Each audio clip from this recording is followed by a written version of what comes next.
Hello again, YouTubers, Ultimate SpongeBob on One Packer again on the SpongeBob channel. In this video, we are reviewing episode 27 of The Patrick Star Show. The Patrick Show cashes in, and the Star Games. This hypnosis states, The Patrick Show sells merchandise in order to fund its second season.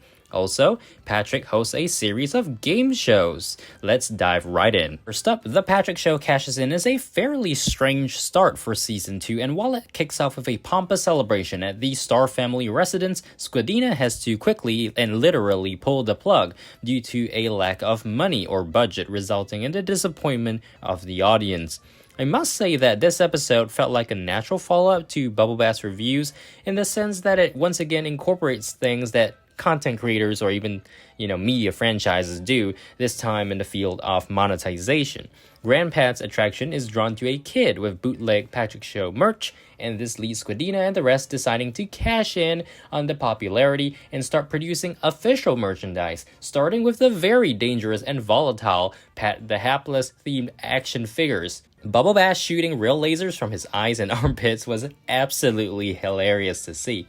Also, the TV commercial style featured throughout the episode was really quite cool. They move on to selling art pieces made by Patrick on a whim with a real-life segment featuring Squidina's arm, followed by Cecil and Bunny starring in a new ad featuring Frosted the Patrick Show cereal and boxes with only cereal prizes known as Oopsie Doodle Just Prizes. Now, credit, for coming up with names like that. Captain Quasar even shows up to beg viewers to buy Patron, showing off his destructive capabilities along with his babysitting prowess. Rube also has his infomercial segment featuring Schmandor, a miniature city of glass, which is really a snow globe with living creatures in it, and Patrick just happily rains his prizes down upon the city to the horror and destruction of the Schmandorians. Plus, it costs like $99,890.01 to buy one of those, according to the ad. So that's kind of ridiculous, but really funny, I gotta say. My favorite segment is up next, featuring official Patrick Show t-shirts, and Patrick starts going on a rampage with his t-shirt bazooka, also known as a, quote, military-grade t-shirt cannon, blasting out in the you get a shirt kind of style. Before long, he's drawn into heated competition with Perch Perkins, who for some reason is trying to sell Bermuda shorts. Nice reference to the long pants too from SpongeBob Long Pants. Perch and Patrick start firing their merchandise against each other, and Patrick decides to launch a decisive rocket at Perch, and this gives us our mandatory explosion with a shirt-shaped tube. Patrick is flung into the Bureau of Bureaucracy, where he draws the attention of Bobby Babington and even admits that all the toys originate from him. Not a good idea to admit that. Bobby then drives to the Star family residence and conducts a confiscation raid of all the dangerous toys, some of which were really cool, including a prehistoric Patrick campfire, which one of the fishes was licking. To stop him, Squidina moves to commercial where they introduce a Bobby Babington action figure who can do boring stuff, and although Bobby is somehow injured by a staple bullet, he has a change of heart and returns the toys to everyone for the fun of it. The episode ends with the Star family flush with cash, only for Patrick to stuff it all into the hair chipper, assuming it was a money counter. The pain and cringe I felt while watching that was just unbelievable. Also, we get Rube now showcasing the highly collectible Patrick Show snow globe, a nice twist on that snow globe concept. The moral of the story proposed by the episode is that TV shows should not be focused on making money, but instead focus on producing art and making people happy. Now that's all good, but you probably can have both. The plot gets 8 out of 10. I really enjoyed the bulk of the episode, but it didn't answer the question posed at the beginning. How were they supposed to step up the budget for the show, especially after all the money was shredded? Nonetheless, this showcase of various means of advertising and the variety of products was really entertaining to watch, and tying in the safety and bureaucracy aspect of toys was a very cool detail to include.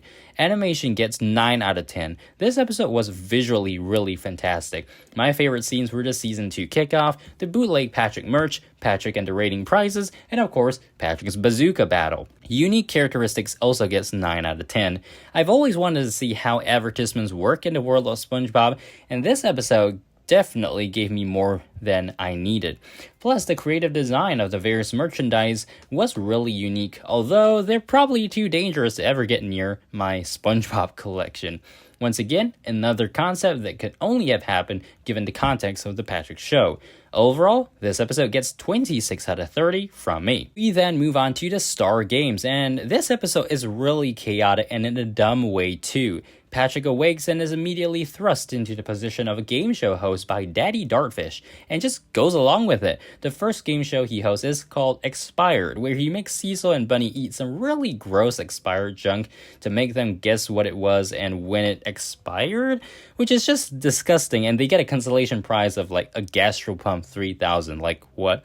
Things get more nonsensical as we go along because Patrick then ruins Grandpat's impressive rice carving and drags him into participating in Explodifol, where the goal is to find the explosive hidden in Grandpat's numerous backfolds.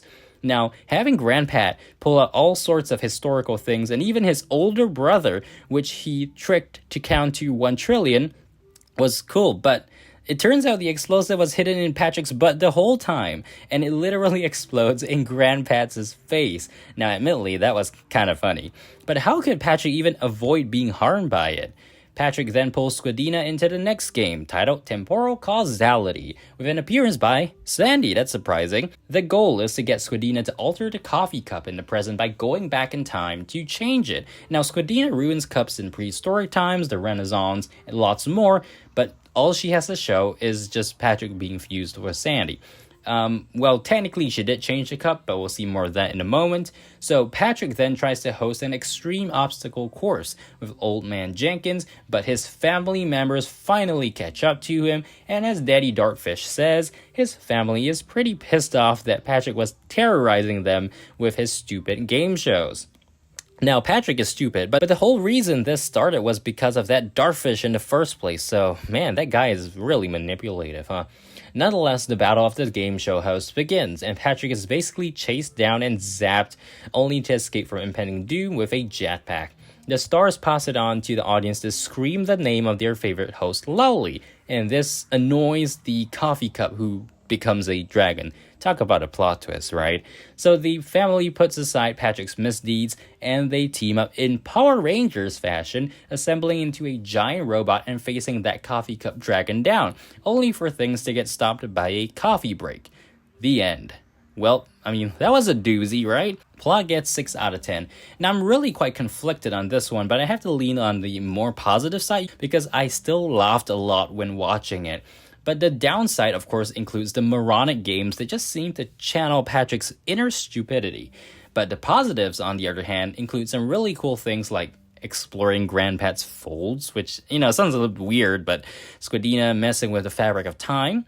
And, of course, the final showdown with the coffee cup dragon, which really also ended without an action-packed conclusion. They just decided to, make up or whatever. Animation gets 8 out of 10. I thought there were some real great character focus scenes on the various Star family members, plus having Patrick be portrayed with the game show host persona was really cool. And we can't forget the robot with Grandpat begrudgingly manning the butt, can we? Unique characteristics gets 7 out of 10. Now, I thought the game show concept was perfect for the series, and I wish it was executed a little bit better, dedicated for other characters that we've seen throughout the Patrick Show, having them be the game show participants instead. But nonetheless, we got what we got. Overall, the Star Games gets 21 out of 30 from me.